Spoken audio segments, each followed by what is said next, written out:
We have pretty flat greens, but it's got some contour to it. It's got some play to it, so it's really a good golf hole. I think 7's really a good golf hole. I don't like it from the way back tees, the new tee, but from the regular tees, I think is a great golf hole. Small green area, great bunkering, good look to it. Think about it, what kind of tee shot you want to hit, and then where you might want to hit it short on your second shot. It's just a wonderful hole. Let's see what else. I think 18's a wonderful hole. I think 18's a wonderful finishing hole.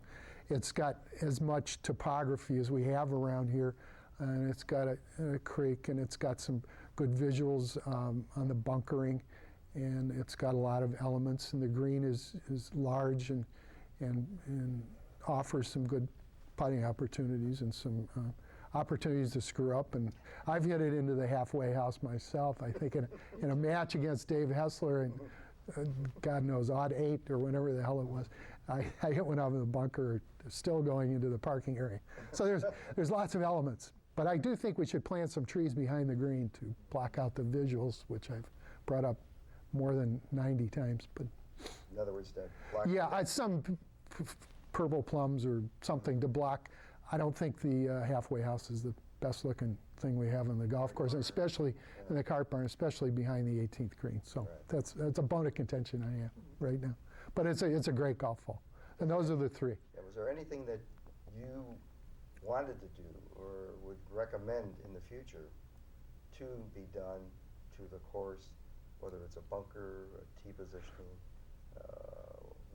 anything like that you thought about, but and you still think strongly about that should be addressed maybe sometime in the future or even today? I think most of the things that I wanted or desired have been done. Okay. The only, my little bone of contention, I think we're good at knocking trees down, but I think we can plant some trees. Okay. We can plant some flowering trees, some good-looking trees, not in prime areas where we're going to hit a golf shot, but to cover up some of the bad-looking views we have around here. I think perhaps Jim's maintenance shed should be blocked off a little bit, and I'm behind the 18th green, and there's a few other areas where we need a little backdrop to the green, I think, where trees have just been removed. We don't put back fir trees and those type of trees that are not good, that don't last, but some other kind of trees. Stephen recommended a few on the master plan that's been ignored or bypassed, but those are minor things, but that's just some of the things that I think. But I think the golf course is in great shape, and I think with the amount of land we have around here, we've extended it to make it a long golf course if you prefer that. There's not much we can do with the configuration because we're kind of, our land is limited. So, but I think we've done a great job with what we have. Right. So. At 7,000 yards, has that worked out? It's worked out. I don't go back there too much. I've been back there a few times, play a few matches, and it's a little long for me, but it's, the young kids like it, and the younger members like it, and that's all that counts, I guess. And we didn't spend a whole lot of money on it to do it, and I think it looks great. And a few people have some complaints about some weeds and stuff, but that's just something to complain about. Well, I think that number 7 that you talked about is a great hole from the back. This year was the first time 3 or 4 of us, we went back and said, well, we've never looked at it. We knew how far back it was. We got back there, we looked at it, and my God, it was 185 yards from that tee to get over the bridge. Right. And some of the guys that play with, they can't hit it 185 yards to get over it. It's a good golf hole. Yeah. It really is. It's a little too much. I think it's a little too long for the size of the green, but it's a good golf hole. Well, to that point, what are your thoughts about golf and technology and where it's headed? And I mean, have we over-engineered the game, in your opinion? Well, I think we're hopefully at the limit, and we've had enough planned obsolescence with $500 golf clubs, and it's about time to slow down, boys. But I think the golf ball is probably at its limit. And we've used all the titanium we can use, and we're going to 460 cc's, and I think the USGA is in control of that, and I think we've slowed it down. I think there are, little tweaks they can make and try to sell more golf clubs, but I think we're at the limit, and I think it's great, but I don't think my golf has improved that much since 1975, when we were using wooden golf clubs, but... Well, wait a minute, that's not quite true now. Now, let me just tell you the reason I say that. Yes. Is I read a little article someplace that you've had 6 hole-in-ones. Yes. Is that correct? Absolutely. Your game hasn't improved.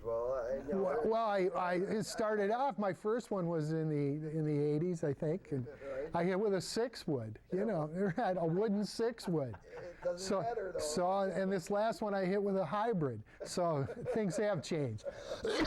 The greatest improvement, I think, is the hybrids.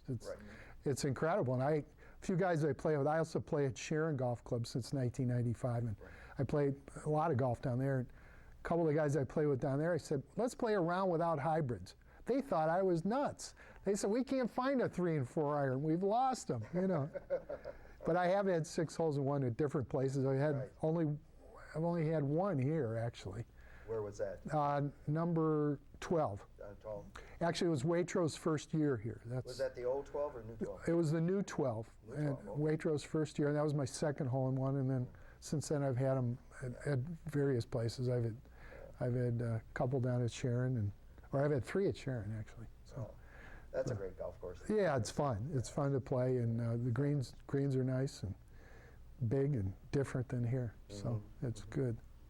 But the hybrids are something that we can't do without now. I don't think. So that's been a great addition. When you see the pros using them, when they sort of scoffed at them originally, and now a lot of them have them in their bag. Interesting, right? You mentioned number 12. That's one of our unique features out here, to have 2 number 12s. Correct. What are your thoughts about 2 number 12s? I think one number 12 is very good, and the other number 12 can be used as a practice area, which the Smith brothers used to try to use old number 12 as a practice area. I think one of the great decisions, I was around for that, is to open up old number 12. We had closed it for many years, and we had done some practicing out there, and that was a wonderful asset to the golf course. It was a great golf hole, and for whatever reasons, Jerry Sindelar closed it down and built the new number 12, which is more a Florida golf course hole. And I don't mind new number 12. I think it's a pretty good golf hole, but it's out of character from the rest of the golf course. And the old one is just a wonderful hole. I think there's another bone of contention. I think they cut down one too many trees on that hole, but that's another thing. What makes number 12, the old number 12, great? It's just narrow, and it's good visuals, small green, just a wonderful old golf hole. And you got to hit a really precision shot to get on the green. It's just a great hole. I have no idea why we stopped using it, but fortunately we're back to using it. And, with the building of a new tee on Old 12, was there thought given as to how far you can go back and still be able to hit a longer club and have that smaller green hold the shot like that? Right. They went back, I forget what it is from the back tee, maybe 195 or something like that. And the people that would be using that back tee would be using 5 irons and be able to hit it. I'd be using a 7-wood. I hit a 7-wood on the green from back there the last time I played, so from the back tee. But it lengthened it a bit. But still, that old tee from the back was 180-ish, and it was, the original was 180, 185. It was still a pretty long golf hole. But the green is tough to hit with any club. It's just a really good golf hole. You were here for the Cleveland Open. I was not. Your dad was. My dad was around for one of them, right? And I was around. I wandered around during one of them, yeah. Right. But I wasn't involved at all. We too heard much. stories about 12 from the pros that we've accumulated in the archives, that it is one of the finest par 3s for a number of reasons. That the front of it is from the fairway coming up to the edge of the green is slightly sloped up. Right. So if you hit short on a high shot, it stops it. And it's also crowned high in the middle and low on the left and right. So if you're off center, it jumps right into the bunker. Right. And there are so many subtle little things in there. Well, the back of the green is very subtle, and it's really, for a small green, it does have a lot of subtleties. It's not big slopes, but it's subtle slopes, and it's wonderful. And for us to close it down was a sin, but we've rectified that. Well, so. It's a great hole and open now, and we play it and back and forth. I know. Right. And it's a 19th hole in case we shut down something. The new one. Right. It actually gave us a nice luxury during the renovation. Absolutely, absolutely. It was a great thing, and Stephen Kay was ecstatic that we were able to play an 18-hole golf course for most of the time during the renovation, because we'd close down a hole and work on it. And they did getting back to that renovation, they did a great job of efficiently doing that. I think Stephen and the local guy here, Mike O'Donnell, did a great job, and then we brought in crews from New Jersey to finish up the Great Hazard, and they did a great job. So everybody, then Jim ramrodding the thing, and it was really a minor inconvenience for the result. So they did a great job. That's good. One of the other elements we have here, Doug, is a lot of land on the property. During your time on the Greens Committee, did you guys kick around different thoughts of how some of that land could be used, or do you have ideas? We kicked around, Stephen kicked around having a little 9-hole golf course, which we couldn't afford to put in. A short course for kids and for, adults to play, but a lot of junior play. And that would be where the new short game area is. When I was on the board for a couple of years, 2001, 2002, 2003, and we were always kicking around selling that back 12, 13 acres, and I think that would be fine as long as we maintain the buffer, and that was my main concern, is maintain the buffer, and whatever we do, we have to maintain a buffer. If we can sell it, and I know all the tax ramifications, that people have countless opinions about that, just maintain the golf course and a buffer for the golf course, and if we can make some money, fine, we can always use it.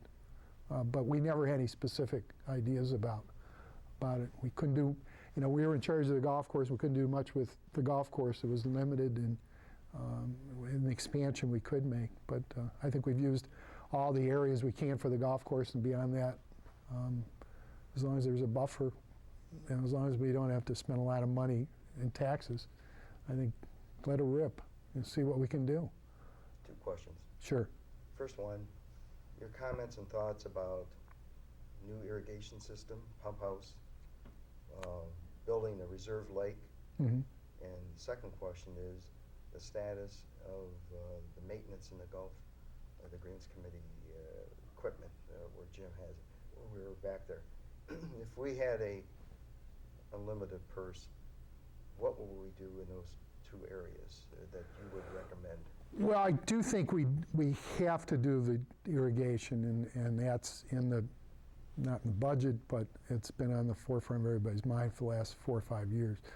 His pump house is in constant, he's repairing a lot of things. It needs work.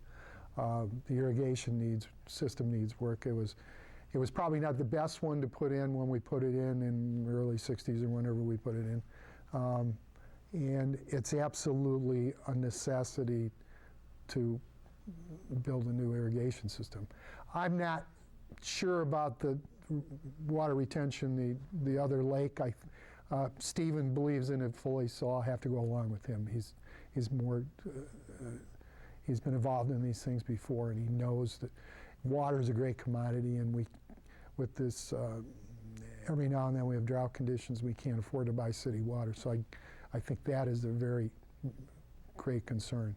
As far as the equipment, I think we've kept up with the equipment and the capital improvements as far as Jim's concerned. And I think most of